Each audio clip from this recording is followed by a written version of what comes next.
एक बार एक गांव में दो दोस्त रहते थे। उनके नाम राहुल और सुमित थे। राहुल गरीब थे, लेकिन उन्होंने कुछ बड़ा करने का सपना देखा था। सुमित एक अमीर परिवार से था। उसका जीवन आरामदायक और सुविधाजनक था। हालांकि उनकी जीवन शैली में कई अंतर थे, फिर भी उन दोनों में जीवन में सफलता प्राप्त करने की इच्छा थी। एक दिन राहुल ने अपने जीवन की स्थिति को बदलने और कुछ सफलता हासिल करने का फैसला किया, लेकिन उनके पास ज्यादा पैसे नहीं थे, इसलिए उन्हें बहुत रचनात्मक होना पड़ा। उन्होंने सड़क के किनारे फल बेचने का अपना छोटा सा व्यवसाय शुरू किया। हर दिन वह अपने उत्पाद बेचने के लिए अलग अलग जगहों पर जाता था, कभी कभी रात तक काम करता था।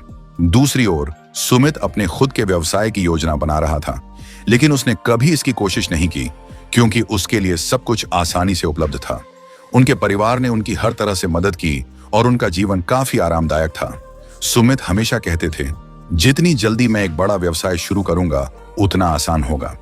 एक साल बाद राहुल अपने बिजनेस को कुछ हद तक सफल बनाने में सफल हो गए। उन्होंने कड़ी मेहनत, एकाग्रता और जोखिम के साथ काम किया। राहुल बड़े व्यवसायों में उद्यम करने के लिए तैयार थे, क्योंकि उन्होंने विवरणों के माध्यम से कष्ट सहना और धैर्य रखना सीख लिया था।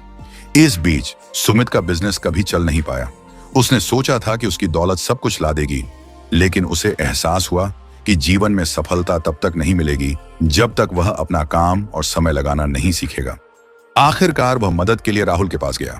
राहुल ने उनसे कहा, जीवन पैसे और लाभ के बारे में नहीं है। कड़ी मेहनत और दृढ़ संकल्प कहीं अधिक महत्वपूर्ण है।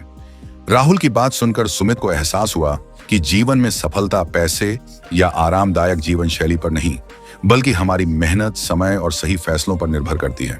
उन्होंने सीखा कि सफल होने के लिए आपको खुद पर विश्वास करना होगा और कड़ी मेहनत करनी होगी। गरीब होने का मतलब यह नहीं कि सफलता असंभव है। कड़ी मेहनत, आत्मविश्वास और एकाग्रता से किसी भी कठिन परिस्थिति पर काबू पाया जा सकता है।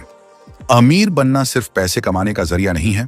यह सही नजरिया, कड़ी मेहनत और समय पर योजना बनाने का मामला है।